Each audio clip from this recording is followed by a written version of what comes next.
Manisha Koirala Hindi cinema की वो अदाकारा हैं जो अपनी खूबसूरती ही नहीं, अपनी एक्टिंग स्किल्स के लिए भी जानी जाती हैं। मनीषा के खाते में कई ऐसी फिल्में हैं जो उन्हें उनके दौर की दूसरी एक्ट्रेसेस से जुदा करती हैं। जहां कई फिल्मों में मनीषा ने एक सशक्त महिला का किरदार जिया, तो कुछ में मनीषा हल्की फुल्की कॉमेडी करती हुई भी नजर आई। वक्त बदलता गया, मनीषा लीड एक्ट्रेस से कैरेक्टर रोल्स की तरफ भी शिफ्ट हुई। आज मनीषा कोइराला के चाहने वालों को उनकी जिंदगी की कुछ वो अनसुनी कहानियां बताऊंगा जो बहुत ही कम लोगों को पता है। 16 अगस्त 1970 के दिन मनीषा कोइराला का जन्म हुआ था। एक इंटरव्यू में मनीषा के पिता प्रकाश कोइराला ने बताया था कि जब मनीषा ने उन्हें बताया कि वो फिल्म में काम करना चाहती हैं, तो उन्हें काफी टेंशन होने लगी थी। जी, मेरा नाम है निक्षय मौर्य और आप सुन रहे हैं stardom chronicles with your story teller Nikshay Maurya. अगर आपने हमारे चैनल को सब्सक्राइब नहीं किया है तो कृपया कर, क्योंकि यहाँ ऐसी कहानियां आती रहती हैं और हम आप तक पहुंचाते रहते हैं।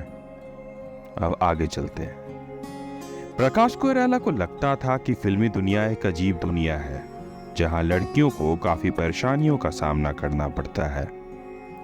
वो चाहते थे कि मनीषा परिवार के बाकी लोगों की ही तरह राजनीति में आए और नेपाल में रहकर ही राजनीति करे।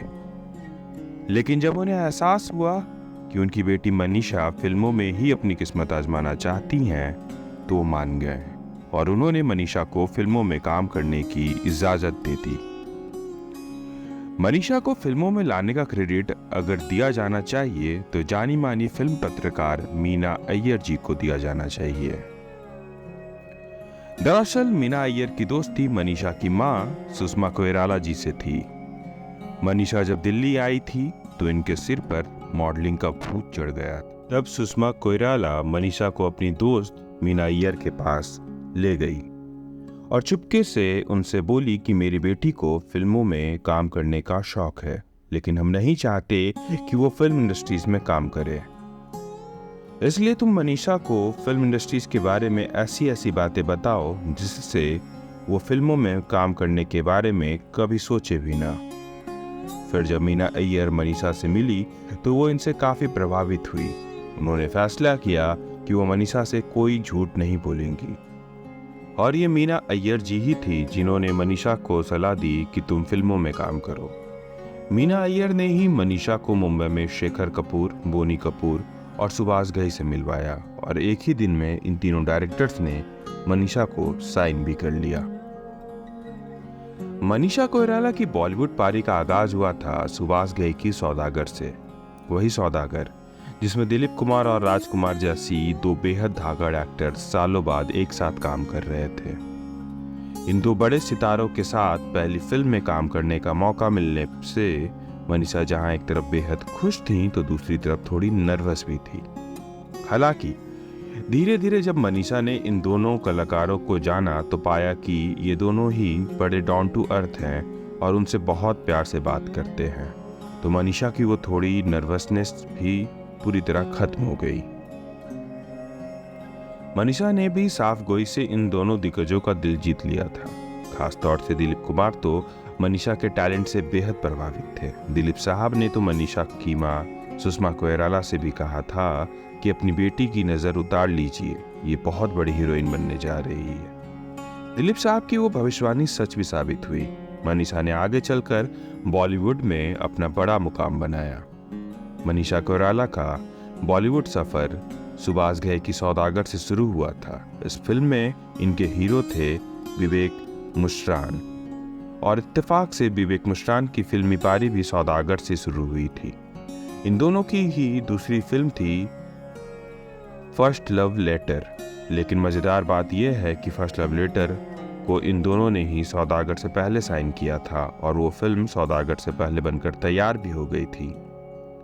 क्योंकि सौदागर एक बड़े बजट की फिल्म थी तो फर्स्ट लव लेटर के प्रोड्यूसर पहलाज नीलानी ने अपनी फिल्म की रिलीज डेट टाल दी, जो कि अल्टीमेटली मनीषा और विवेक दोनों के लिए ही फायदे का सौदा साबित हुआ, क्योंकि सौदागर सुपर हिट रही थी और इन दोनों को सौदागर से बॉलीवुड में बढ़िया शुरुआत मिल गई थी, जबकि फर्स्ट लव लेटर कोई खास कमाल नहीं दिखा सकी थी। मनीषा कोइराला ने नेपाल के बड़े बिजनेसमैन सम्राट दाहाल से साल 2010 में शादी की थी। हालांकि शादी से पहले मनीषा के कई लव अफेयर्स रह चुके थे और उनमें नामी एक्टर नाना पाटेकर और मनीषा के पहले हीरो विवेक मुश्रान का नाम भी शुमार होता है। लेकिन मनीषा ने सम्राट दाहाल से शादी करके अपने फैंस को चौंका दिया था। मगर फैंस को उस वक्त तगड़ा झटका लगा था जब मनीषा कोइराला की शादी के 6 महीने बाद ही फेसबुक पर अपने पति को लेकर एक अजीब सी पोस्ट लिखी थी।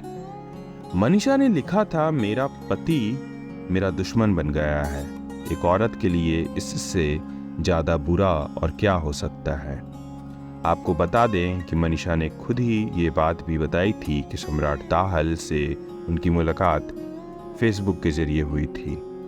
मनीषा कोइराला के करियर की टॉप फिल्मों की बात करें तो 1942 ए लव स्टोरी का जिक्र भी जरूर आता है। मनीषा ने इस फिल्म में राजेश्वरी पाठक उर्फ रज्जो का कैरेक्टर प्ले किया था। अनिल कपूर संग मनीषा की रोमांटिक केमिस्ट्री दर्शकों को काफी पसंद आई थी। हालांकि ये बात बहुत ही कम लोग जानते हैं कि मनीषा कोइराला ने जब इस फिल्म के लिए स्क्रीन टेस्ट दिया था तो वो इसमें फेल हो गई थी। पर चूंकि मनीषा इस फिल्म में काम करने का मौका नहीं गंवाना चाहती थी तो उन्होंने विधु विनोद चोपड़ा से एक और स्क्रीन टेस्ट लेने की बात कही, जिससे विधु विनोद चोपड़ा भी मान गए और फाइनली दूसरी स्क्रीन टेस्ट में मनीषा कोइराला पास हो गई और उन्हें इस फिल्म की लीड एक्ट्रेस के तौर पर कास्ट कर लिया गया। तो ये थी कहानी मनीषा कोइराला की डेब्यू की और उनके एक्टिंग करियर की। ऐसे ही अन्य किस्सों के लिए, ऐसे ही अन्य जानकारियों के लिए सुनते रहिए stardom chronicles with your story teller Nikshay Maurya. ऐसी कहानियां, ऐसे किस्से यहाँ आते रहते हैं, हम आप तक पहुँचाते रहते हैं। हमारे चैनल को लाइक करें, शेयर करें और सब्सक्राइब करना ना भूलें। कमेंट बॉक्स खुला है, अगर आप कुछ कहना चाहते हैं तो कह सकते हैं। धन्यवाद।